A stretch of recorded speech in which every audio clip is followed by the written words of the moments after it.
we will continue our discussion on principle of hydraulic machines and system design. Today we will discuss about the operational principle of a Kaplan turbine, which is again is a reaction turbine. That is what we have discussed at the beginning, that reaction turbine can be divided into two categories depending upon the flow at the inlet. So, radial flow runner, that is Francis turbine, that is what we have discussed in last class. So, today we will discuss about Kaplan turbine, that is essentially axial flow runner, axial flow turbine. Kaplan turbine is again axial flow turbine where we have adjustable blades, but again we have another kind of axial flow turbine, that is propeller turbine, where the blades are fixed. So, today we will discuss about the operational principle. So, let us first see the schematic of the turbine, then we will discuss about that how fluid is entering to the runner, and then what are the different parts of the Kaplan turbine, and what are the velocity triangles at the inlet and outlet. And of course, we will discuss that why we are going from a radial flow runner to the axial flow runner, that is from Francis turbine to the Kaplan turbine. So, to do that, let us first draw the schematic of the turbine. So, I am now drawing the schematic of the Kaplan turbine. So, Kaplan turbine, as I said you that Kaplan turbine is a reaction turbine, but it is having axial flow runner, axial flow turbine runner, where blades are adjustable with adjustable blades.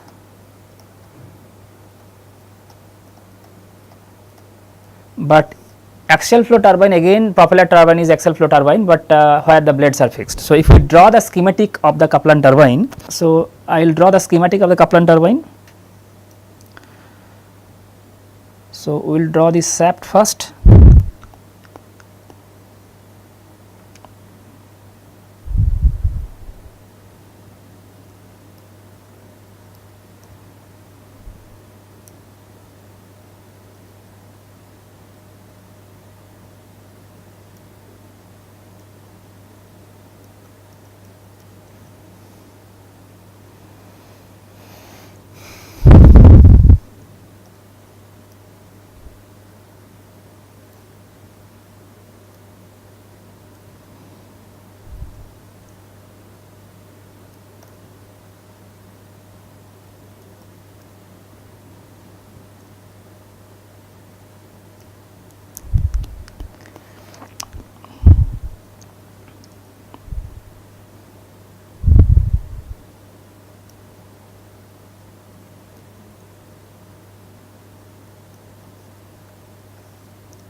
So, we have blades,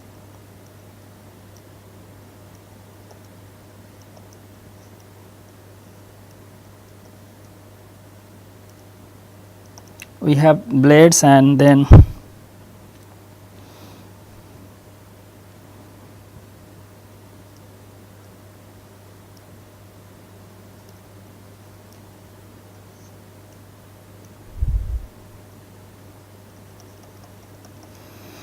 so let me complete the schematic. So, water is coming and then take a right angle turn, and it it goes to the runner. Water is coming from the penstock, it enters to the. So, water is coming from, this is a schematic of the Kaplan turbine, and if I draw the blade, then probably I can draw like this. So, we have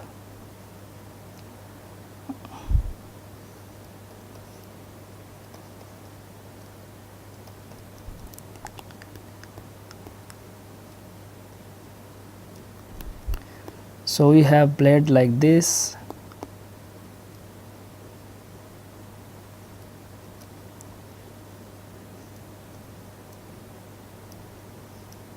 Normally, so this is the schematic of a Kaplan turbine. This is guide vane, this is guide vane, that is what we have discussed in the last class also, that we are having guide vanes or wicket gates, guide vane or we call it wicket gate. So, water is coming from penstock and then it enters to the guide vane. The function of the guide vane is same, that is what we have discussed in the last class, that their partial energy conversion takes place and it guides the water into the runner, and it acts as a role of a governor like thing. So, function of guide vane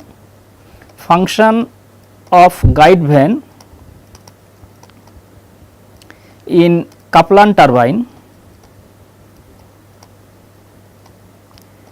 is similar to those, function of guide vanes in Kaplan turbine is similar to those function in reaction turbine. I mean, so function of guide vanes in Kaplan turbine is same or similar to those functions in reaction turbine. I mean, it converts partial energy conversion and also it guides the water into the runner, also it acts as a governor. Now, water is coming from penstock and it now goes to the runner, and while it is going, we can see from the schematic itself that it take a 90-degree turn. That is very important, that when in a Kaplan turbine, so this is very important, water or working fluid. So, we are talking about hydraulic turbine, of course water is a working fluid. So, water from guide vane,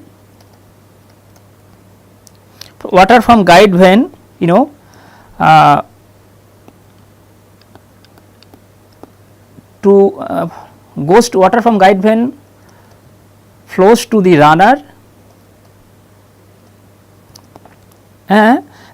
through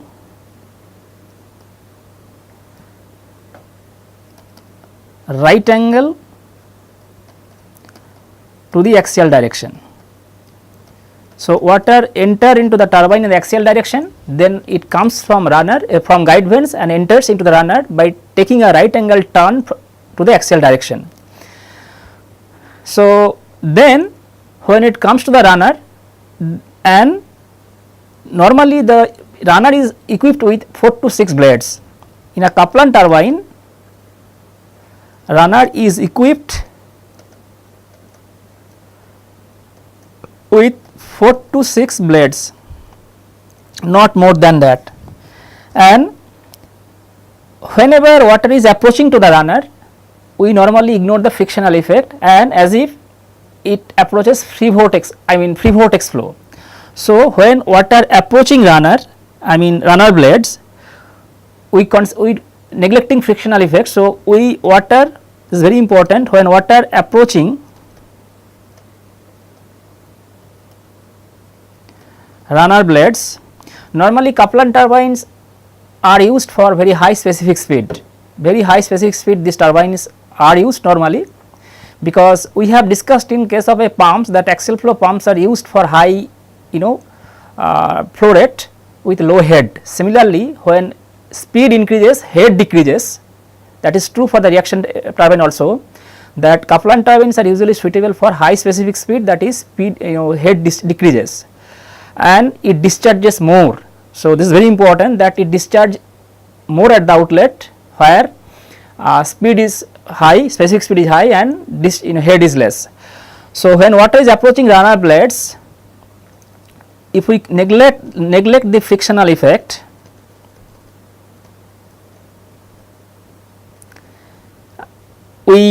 neglecting frictional effect, so water approaching runner blades can be considered as free vortex flow. If it is free vortex flow, then we know that c theta is equal to k by r, that is the wall component velocity is inversely proportional to the radius, So this is very important that we are, and the runner is rotating in this direction. If we take a top view, so this like this, so it is rotating like this. Now, so shaft is rotating like this. So water approaching runner blades, we are considering no frictional effect, and we are assuming that the flow approaches free vortex flow pattern, where wall component of velocity is proportional to the inversely proportional to the radius. That is what is very important, that wall component of velocity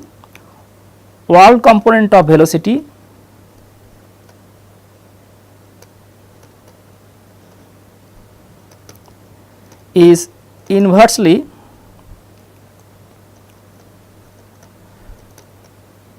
proportional to radius. So this is one aspect, that we are considering free vortex flow pattern without friction. On the other hand, the blade velocity, we know that blade velocity is equal to pi dn by 60.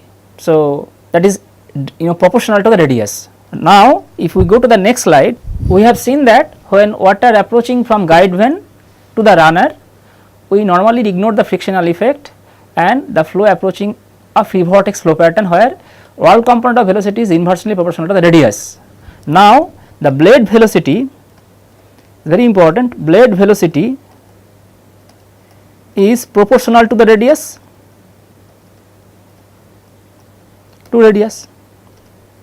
So we have seen that the swirl component of velocity is inversely proportional to the radius, while the blade velocity with directly proportional to the radius, not inversely proportional to the radius. So there is the relationship of wall velocity and blade velocity with radius is completely different. So now to take this effect into account, that is to take care this different relationship, to take these relationships, I mean blade velocity is directly proportional to the radius and wall velocity is inversely proportional to the radius. So to take this mismatch in the relationship into account, normally the blades in axial flow machines are twisted. So we have seen that c theta is inversely proportional to the r and blade speed is proportional to the r. These two defined relationship, if we need to take into account, then, and that is why blades in a axial flow machines are twisted. This is very important. So blades are twisted, why? Because we have seen that the wall velocity is inversely proportional to the radius and blade velocity is proportional to the radius. So we have to take these two different relationship into account, and for that normally blades in axial flow machines are twisted. So this is important. The angle with the axis is greater at the tip than the root. Now whenever they are twisted, it is very important that angle, so we will have an angle twist. So we are twisting the blade, so angle with axis is greater at the tip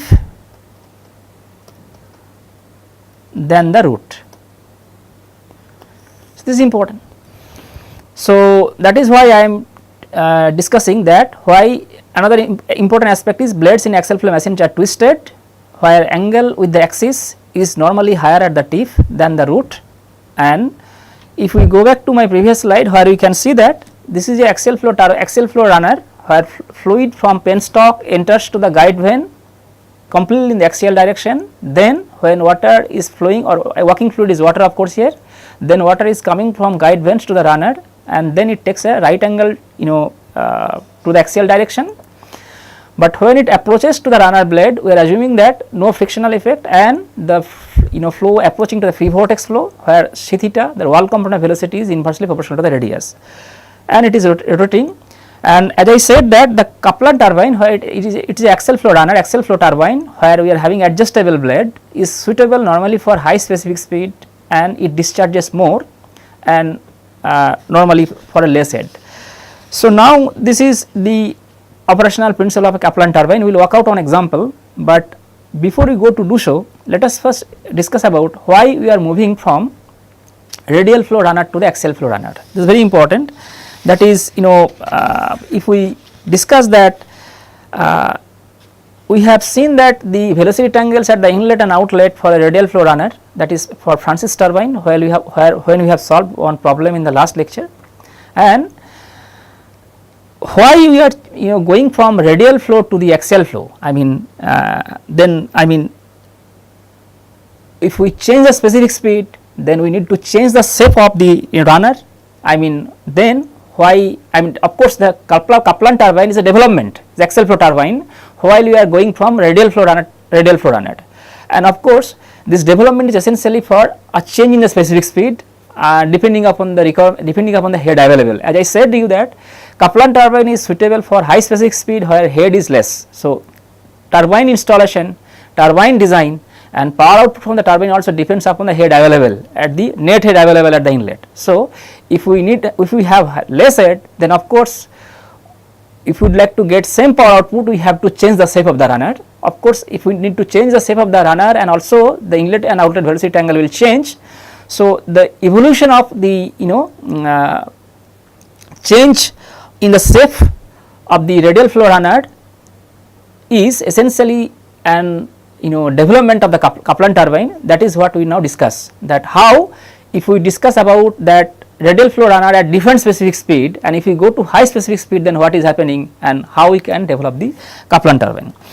So to do that, we will discuss about radial flow runners at different speed. So if I talk about the radial flow runner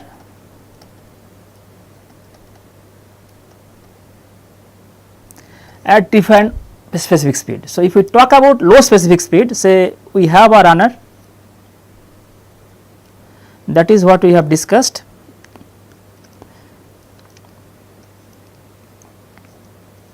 and when water is coming, so water is entering like this. So this is the tangential direction. So if we draw the velocities, so this is for low specific speed.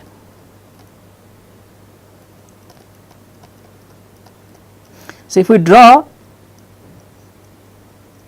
the inlet velocity tangles, what we will obtain?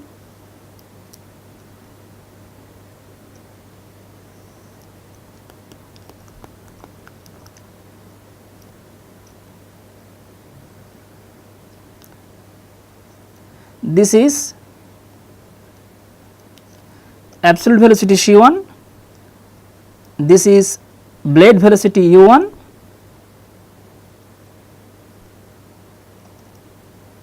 so this is the small component of velocity at the inlet C theta 1, this is W1, and this angle is alpha 1, this angle is beta 1, and this is the CR1, that is flow velocity at the inlet.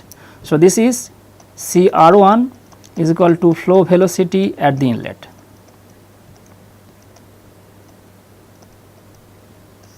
Right.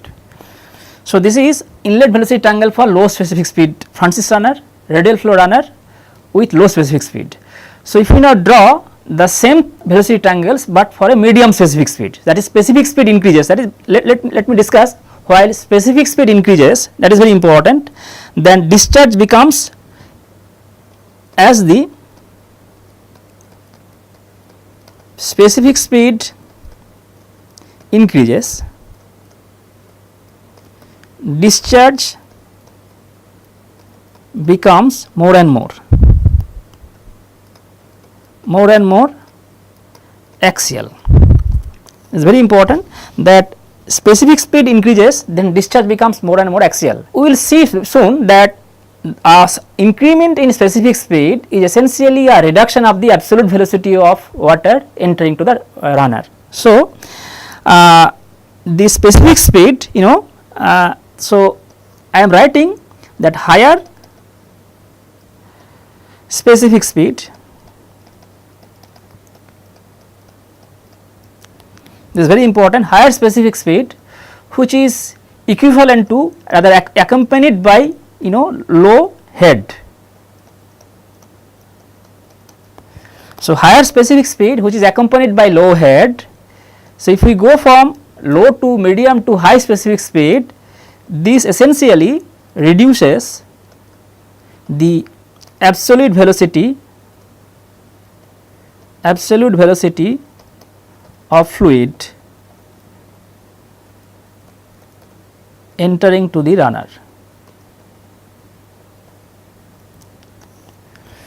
So, when we go for higher specific speed which is accompanied by low head, that is what I was discussing, that we need to install turbine because we need to change the shape of the runner essentially to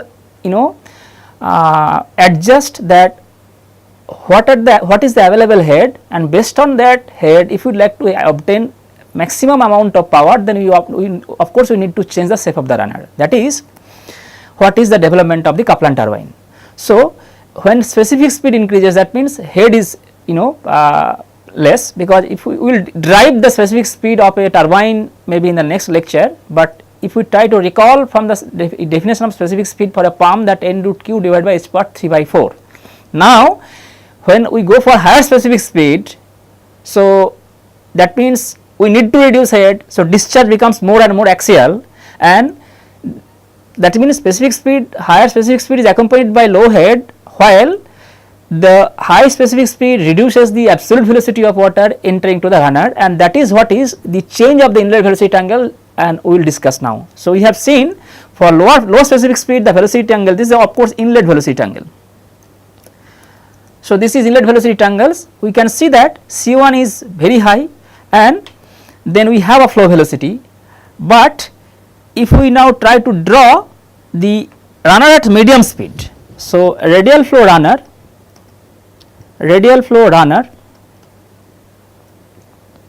at medium specific speed,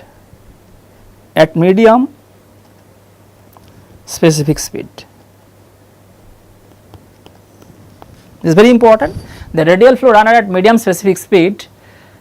That means if we try to increase the specific speed, then we will eventually see that the flow at the inlet become axial, and that is the development of the Kaplan turbine. So, radial flow runner at medium specific speed, if we draw, so I have to draw the schematic again. So, this is the runner,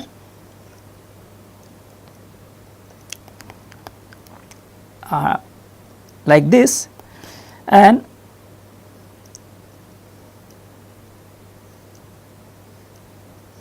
so this is the tangential direction, and this angle is beta 1, that is a blade angle at the inlet. So, if I go to my previous slide, so this angle is beta 1, that is blade angle at the inlet.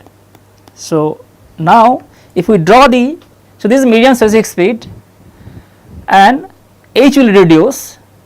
So, we will, if we would like to draw that medium specific speed or normal specific speed, then velocity angle will be like this. We can see from the diagram itself that this is the blade velocity,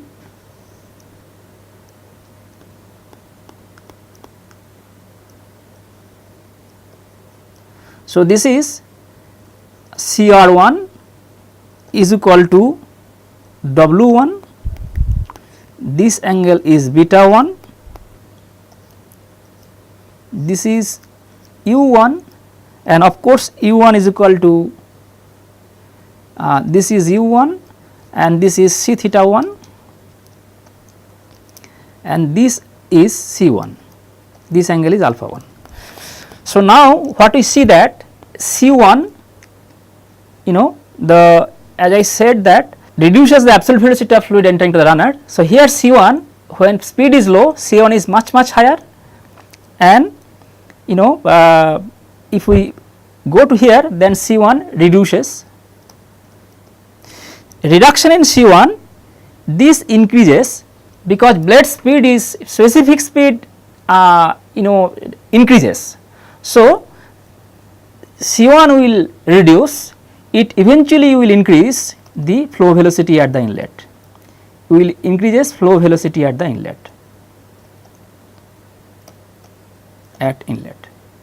that is CR1 increases. So, that means C1 reduces, but the CR1 increases. Now, again if we try to draw the schematic of a radial flow runner at high specific speed,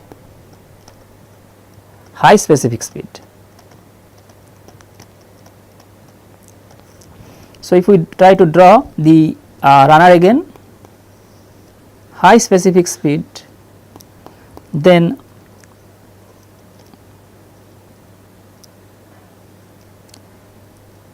this is what we have discussed in the context of pump. So, this is tangential direction, right. So, this is beta 1, this is tangential direction, this is beta 1, and if we draw the velocity triangle, we will see that this u1 will be beta 1, change is beta 1. So, now this will be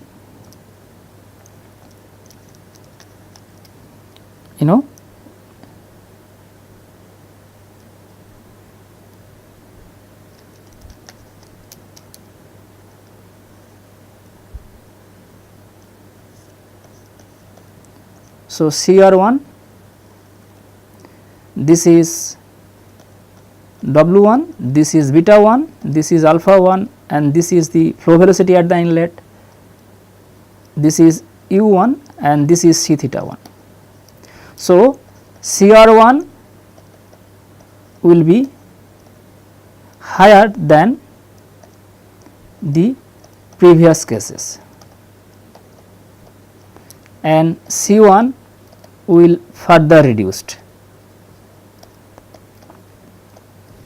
So, what you see that if we go for higher specific speed, absolute velocity at the inlet to the runner reduces and it eventually increases the flow velocity at the inlet. Since flow velocity at the inlet increases, discharge will be high, that is very important, that it will be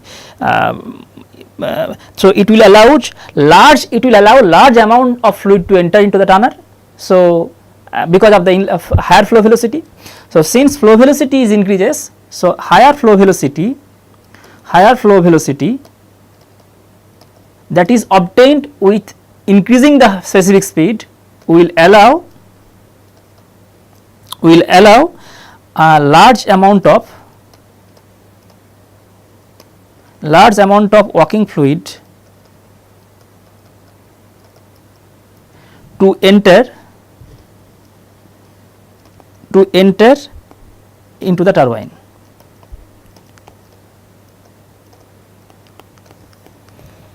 This is important that if we increase the specific speed which is accompanied by lower head, then we have seen from the velocity angle itself, the blade angle itself, that the C1, that the absolute velocity of water entering to the turbine will reduce. It will eventually increase the flow velocity at the inlet. Since flow velocity increases, it will allow large amount of working fluid to enter into the turbine. And another important aspect, that is what I am going to discuss here, that so if we increase specific speed, so the flow velocity at the inlet, if we see that the flow velocity at the inlet is having two components, one is the radial direction, another is in the tangential direction. This is important because we need to know. So, flow velocity at the inlet, so if I keep on increasing specific speed, that is what we have seen, that the flow velocity at the increases, which eventually allow large amount of working fluid to enter into the turbine. And as I said you that if we increase speed, then it discharges more and more in the axial direction. Not only that, whatever velocity at the inlet, flow velocity, whenever fluid is entering to the turbine, so when fluid is entering to the turbine, that a flow at inlet to the runners. So, this is very important point to note that in all three cases. So, we have discussed about radial flow runner for three different cases: low specific speed, medium specific speed or normal specific speed, medium or normal specific speed, then high specific speed. In all three cases, we have seen that that the absolute velocity of water entering to the turbine decreases, it eventually increases the flow velocity, allow large amount of fluid to be enter into the turbine.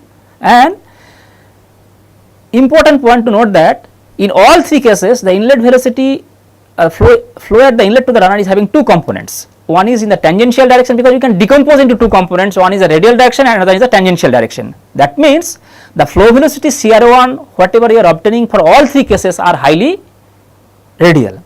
So that means from here I write that for in all three cases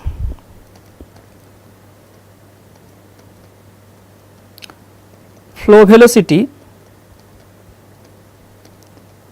at the inlet, all three cases flow velocity at the inlet is in radial and tangential direction. It is very important that flow velocity at the inlet is, for all three cases radial flow runner is in the radial and tangential direction. So hence the flow velocity, three cases, flow at the inlet, not flow velocity, flow at the inlet. In all three cases flow at the inlet is in radial tangential direction. So flow velocity CR1 in all three cases, that is all three cases are radial component of velocity. So that is what I was discussing, that if I increase specific speed which is accompanied by lower head, that means it discharges more and more in the axial direction, and we have seen that in all three cases flow at the inlet is having two components. If I decompose, you will have two components, one is the radial direction and another is axial direction, and therefore the component of flow velocity, the flow velocity CR1 is essentially the component in the radial direction, that is radial component of velocity.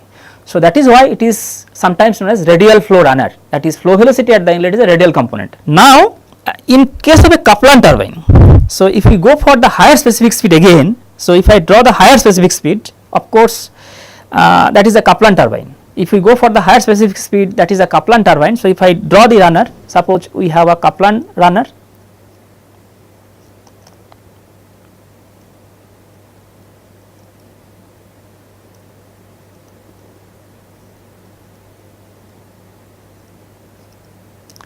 so this is the Kaplan turbine, and if we draw the inlet velocity triangle,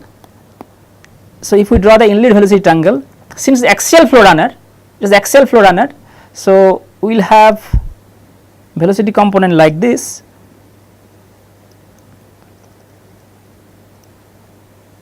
This is C1, this is C theta 1, this is W1, this is U1, and this angle is beta, this angle is alpha, and this is the flow velocity CR1. Now in case of a Kaplan turbine, the axial flow runner, so we have seen that it is axial, so the fluid entering flow at the inlet. So in case of the Kaplan turbine, so this is Kaplan runner, so fluid is entering in the axial direction, that is parallel to the axis of the shaft, but so flow at the inlet has two components, one is tangential direction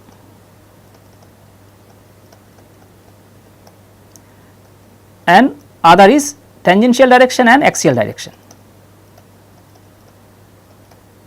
So the flow velocity for Kaplan runner, that is CR1, is the axial component of velocity.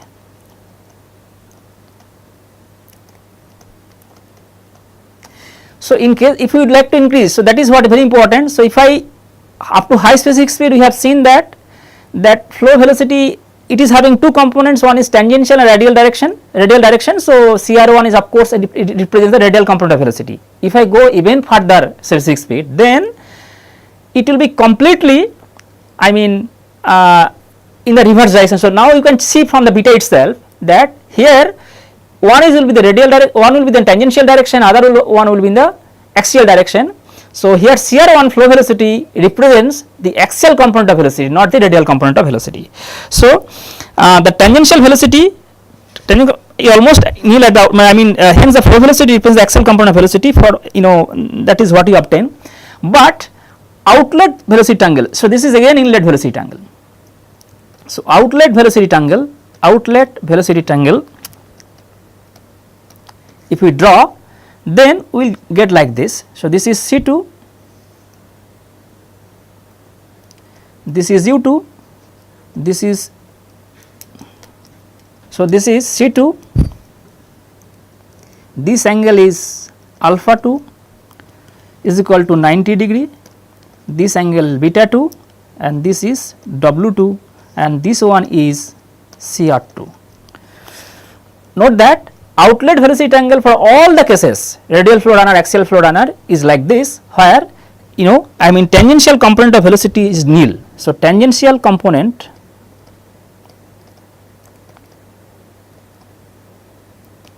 of velocity is absent, velocity is absent at the outlet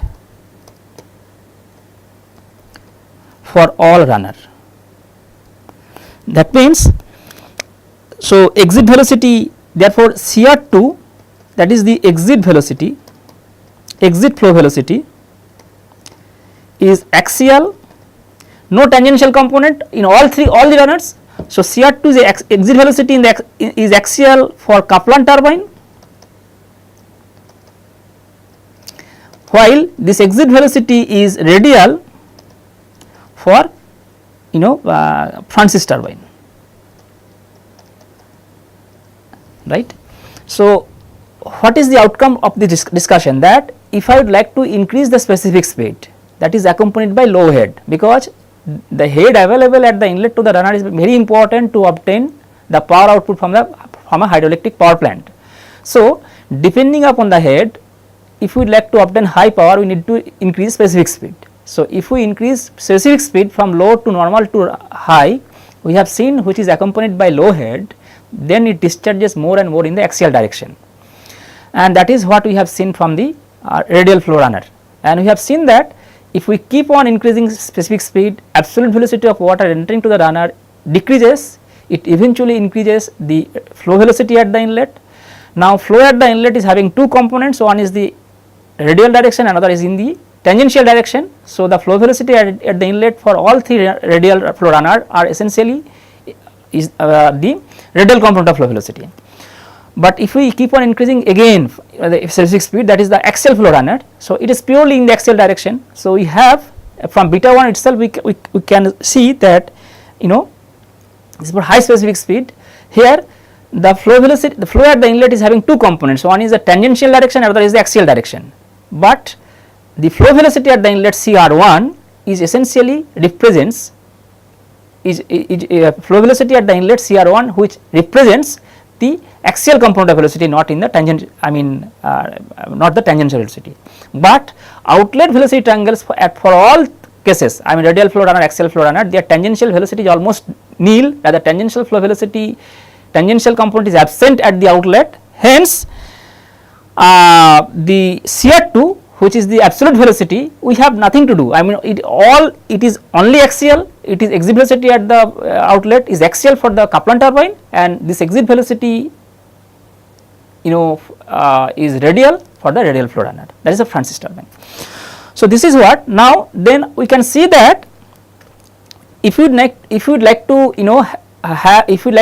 increase the specific speed, if we have a low head, then of course we need to change the shape of the Francis turbine runner. From shape means blade angle we need to change, and eventually we are arriving at that when head is so low, that means we have to have higher specific speed, then we essentially have to go for the axial flow runner, where the flow velocity at the inlet is essentially in the axial direction, not in the radial direction. And for all the cases, since no tangential component is absent, so the flow velocity at the exit is axial for axial flow runner, that is Kaplan turbine, and it is radial I mean for radial flow runner, that is a Francis turbine. So next we like to solve one problem on Kaplan turbine, that is axial flow turbine with adjustable blade. So next problem is, this is very important, that Kaplan turbine, a Kaplan turbine works under a head of 25 meter at a speed of 200 rpm. Flow at the outlet of the turbine runner is in the axial direction. That is what we have discussed, the Kaplan turbine. Power output from the turbine, power output from the turbine is 20 megawatt, diameters at the diameter of the blades, diameters of the blade at the tip and half are 5 meter and 2.5 meter respectively. Hydraulic efficiency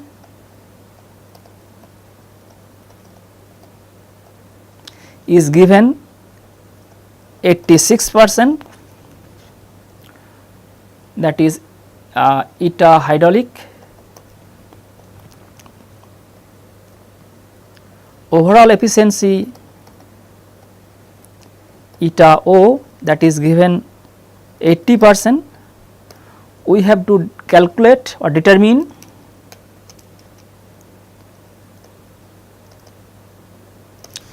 the inlet and outlet blade angle at mean radius. Inlet and outlet blade angle at mean radius. So we have to solve this problem. So initially, before we go to solve the problem, we have to draw the inlet and outlet velocity triangle. So if I draw the inlet velocity triangles, we have velocity triangle like this. This is W1, this is C1, this is beta 1, and this is the swirl component C theta 1, this is U1, and this is CR1. This CR1 essentially axial component of velocity, axial component of flow velocity, right. This is at the inlet, and outlet we have like this, sorry,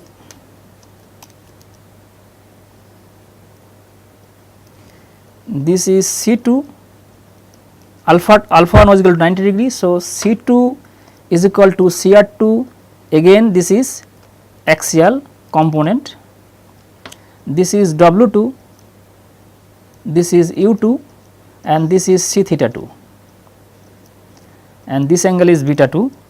So, this is at the outlet. So, we have drawn the velocity triangle at inlet and outlet. We have to calculate inlet and outlet blade angle at the mean radius. So, mean diameter, we have to calculate mean diameter is equal to 5 plus 2.5 divided by 2, that is 3.75 meter. This is obtained. Flow at the inlet of the turbine is axial direction, that is fine. It works under the head of 25 meter and speed is at speed of 200 rpm. So, power available from the head that you have to calculate, because we have available head and from that how much power we can get. So, power from available head, power from available head is very important, that will be equal to 10 cube into 9.10 rho into g into 25 meter into cube. So, this I do not know the discharge, but this is the power available from the head. So, if I know the flow rate, I can calculate this is the power available from the head. Now, power available from the head, that we have calculated, but what is the power output from the turbine? So, power output from turbine is equal to 20 megawatt, that is equal to 20 into 10 power 6 watt, that is obtained. We know the efficiency, so we know the overall efficiency. So, overall efficiency what is how much? So, overall efficiency, that is 0.8, that equal to 20 into 10 power 6.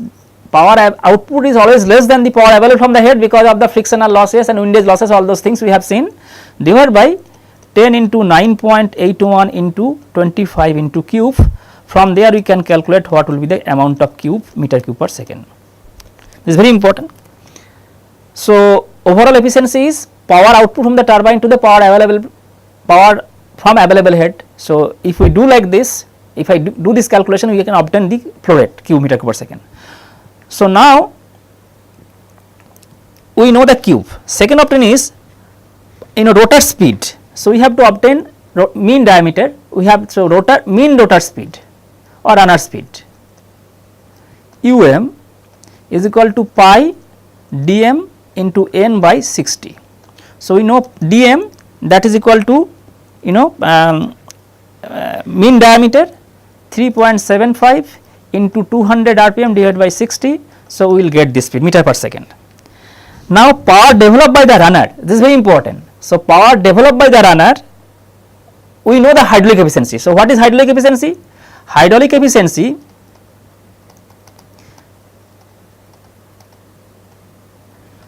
we know the overall efficiency is power output from the plant to the power from available head. Similarly, hydraulic efficiency is power developed by the runner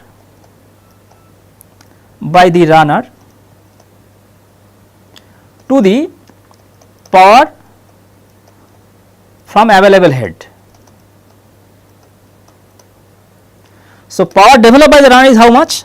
That we can calculate. So, power developed by the runner can calculate is, so power developed by the runner, that we do not know, power developed by the runner, that we do not know, will be equal to hydraulic efficiency, that is given 0.86 into power from available head, that is essentially eta h into, that we can calculate power available from the head is 10 into 9.10 cube into 9.81 into 25 into cube.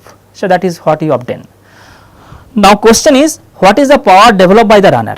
That will be equal to how much? Because power developed by the runner is rho cube into c theta 1, that is swirl velocity at the inlet, into um. So, if we know the power developed by the runner, this expression, then if I equate this quantity with this quantity, I already know the value of q, I know rho, I know um. So, from there I can calculate c theta 1 will be how much meter per second, because power developed by the runner will be rho cube c theta into um, u c theta into rho into cube, that is the power developed by the runner. Now, from where I can obtain the c theta 1 will be how much? So, this is the wall component of velocity at the inlet, I have obtained c theta 1. Now, what will be the axial velocity? So, this is the tangential component of velocity, tangential component of absolute velocity at the inlet, that you obtain from, because this is equal to power developed by the runner, right. So, from there I can calculate c theta 1, because I know rho, I know q, I have obtained from earlier expression, and I have calculated um, the rotor speed, there from there I can calculate c theta 1. Now question is, very important objective is that flow velocity at the inlet and outlet, flow velocity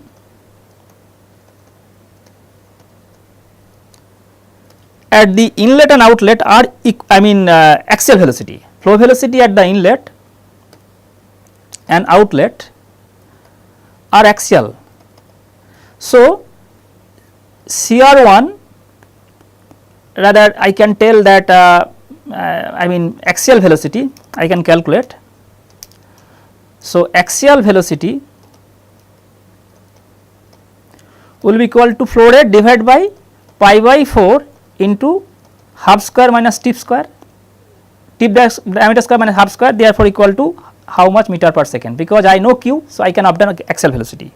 So if I go back to the inlet velocity triangle, how can I obtain? So I know c theta 1, if I know the axial velocity at the inlet, so I can now write then from inlet velocity triangle, from inlet velocity triangle, what I can obtain? Inlet velocity was like this, again I am drawing the inlet velocity triangle. This is W1, this is let us say axial velocity, axial flow velocity, this is C1, this angle is alpha 1, this is C theta 1 and total is U1. So this is beta 1. So from inlet velocity triangle what I can obtain? Tan beta 1 will be equal to how much? This axial component of velocity, axial flow velocity divided by um minus c theta 1. So we have to calculate mean rotor speed at the mean radius, not at the hub and tip, because it will vary from hub to tip, from tip to hub. So we have to calculate this is very important, because we have to calculate, that is already given, that we have to calculate inlet and outlet blade angle based on the at mean radius, the mean. So we have to calculate blade velocity at the mean diameter or mean radius. So tan beta 1, so beta 1 will be equal to tan inverse this axial flow velocity divided by minus c theta 1. So here we know everything, so we have to calculate beta 1. Similarly from outlet velocity triangle,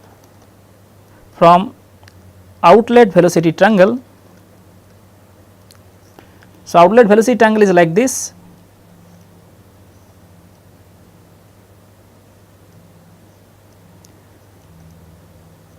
This is W2, this is C2, this alpha to 90 degrees, so beta 2. Now this is the flow velocity, axial flow velocity. So again beta 2 will be equal to tan inverse axial velocity, axial flow velocity divided by this is divided by So we know we know axial flow velocity, because that is what we obtained from the previous calculation, q by pi by 4 5 2 square. So c theta 1 we had to calculate only to obtain the value of beta 1, otherwise beta 2 is obtained without calculating, because outlet, in all other cases outlet flow, no tangential component, no tangential velocity tangential component of flow velocity is absent, and it is purely axial in case of axial flow runner and purely radial for the radial flow runner. So we have obtained beta 1 and beta 2. So if we would like to discuss what we have discussed today, if we would like to recapitulate what we have discussed today, is that we have discussed the operational principle of a Kaplan turbine. We have seen that a Kaplan turbine is having guide vane, then we have a runner. So water from penstock enter into the guide vane, then guide vane function is almost similar to those, what are the function we have discussed in case of a reaction turbine, because there is a partial conversion of energy, it guides water to the guide runner, and also it acts as a governor. Then water from guide vane to the runner takes a right angle change, turn with the axial direction. Then while it approaching to the runner, we have assumed that velocity is flow, no friction is present, is frictionless, and flow velocity approaching to the free vortex flow, where c theta, wall component of velocity or small component of velocity is inversely proportional to the radius. On the other hand, blade speed, that is of course directly proportional to the radius. So, to take these two contradictory dilation into account, one is inversely proportional to the radius, other is directly proportional to the radius. The blades normally in all the axial flow machines are twisted, and angle at the half angle at the tip is relatively higher than the root. And then we have discussed that why we go for axial flow, why we need to go for axial flow runner. I mean, that is evolution of change of shape of the Francis radial flow runner. That is, we have discussed that if we go for higher specific speed, that is if we keep on increasing specific speed which is accompanied by low head, that is true. If we will discuss that from the specific speed definition. So, when we head reduces, that means higher specific speed discharges become more and more axial. That means we have seen from the inlet from velocity triangle, although velocity triangle is I could not draw velocity triangles at per scale, but still I can tell that the velocity triangles we have drawn for low speed, normal speed and high speed radial flow runner, that the absolute velocity of water at the inlet that reduces, which is accompanied by a increment of flow velocity at the inlet. And we have seen that from the schematic that flow at the inlet is having two components, one is radial axial direction, one is tangential direction, or this is radial direction. So, the flow velocity at the inlet represents the radial component velocity. But again, if we go for higher specific speed, that means that is case of axial flow turbine, that is and that will lead to a change in beta, then flow at the inlet will have only two components, no radial component, only tangential component and the axial component. And from the inlet velocity angle, we have seen that the flow velocity at the inlet represents the axial component of velocity, while for all the cases, I mean all runners, if we have seen from outlet velocity angles that the tangential component is almost absent, and hence the flow velocity at the outlet is axial, purely axial in case of a Kaplan turbine, Kaplan runner, and it is purely radial for the radial flow runner. Then we have solved one numerical problem, how to calculate inlet and outlet velocity angles, inlet and outlet blade angle based on the mean diameter of the blade. And we have discussed about two different efficiencies, one is overall efficiency, another is hydraulic efficiency. From there we have calculated the tangent wall component, and then we have solved the problem. So, with this I stop here today, and I will continue in the next class, our next topic, that is the degrees of reaction, and then we will discuss about specific speed, and we will discuss about the cavitation in case of a turbine, and then we will slowly proceed to solve a few problems related to the specific speed. Thank you very much.